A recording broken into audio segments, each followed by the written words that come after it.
มาต่อ EP ที่2กันทุกคนเป็น EP ที่โคตรจะสู้ชีวิตเลยฟ้าลมฝนตกทางหน้านี่เริ่มมาละมีแต่ภาวนาว่าอย่ามาฮ้อนเฮาซาดิโตนซาดแต่กะบ่เป็นอย่างที่คิดเพราะว่าลมมากแฮงๆแต่มันก็ลมเป็นบางบ้านแล้วสุดท้ายเฮาก็เป็นโรคเก็บคำมาก็โรคเก็บแมงอีได้เทื่อละตัวขึ้นในใจมันคือเนยแท้ไม่ได้สิเต็มโมเนาะคือในใจมันก็น่าจะง่ายกว่านี้แต่ว่ามันบ่ได้ง่ายเลยเกิดกับเหตุการณ์บ่คาดคิดนะอุ้ย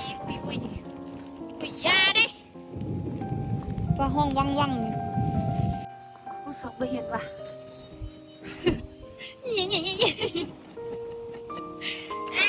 มันบ่ได้ง่ายฟ้าเริ่มฮ้อง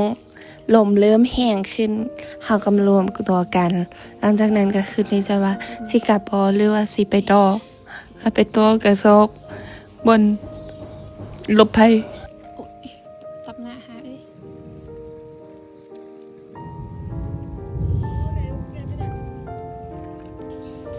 เห็นว่าฟ้าแม่เมื่อกี้แล้วก็เริ่มยานขึ้นเรื่อยๆกันเลยว่าพากันเจ็บตึงจังหน่อยก็อยากจะกลับแต่ว่าห้ากระไดบ่ฮอด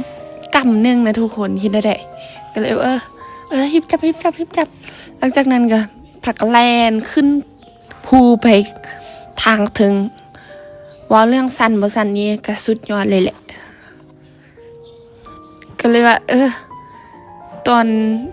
ย่างขึ้นไปนะก็โลเก็บเทละน้อยแต่ถ้าได้ก็ยังดีจากที่ฟ้าห้องจากที่มีลมก็เลยมีฝนมาโปรยมาเฮาก็หาทางลีกจนย่างไปสุดฮอดที่หลบภัยก็คือตู้น้อยๆที่เข้าเป็นตู้ไห้เขาจอดแหละดีแต่ว่าไฟที่เข้าดังท่านยังบ่ดับสนิทเนาะ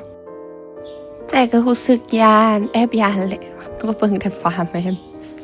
เลื่อมจนเห็นปลาเลยเห็นให้เห็นเจื้อนเข้าหมดคือพี่เลยหลังจากที่ฝนกำลังตกเขาก็มานั่งฟิ้งไฟแล้วก็จะมีแมงอีบางตัวที่ว่ามาบินมาให้เฮาเก็บถึงทีโอ้ยรอบนี้มันจะสู้ชีวิตขนาดใดถ้าใครอยากรู้ว่าเฮาจะไปต่อหรือว่าเฮาจะเก็บต่อหรือเฮาจะกลับบ้านไปต่อ EP ที่3กันเด้อบ๊ายบาย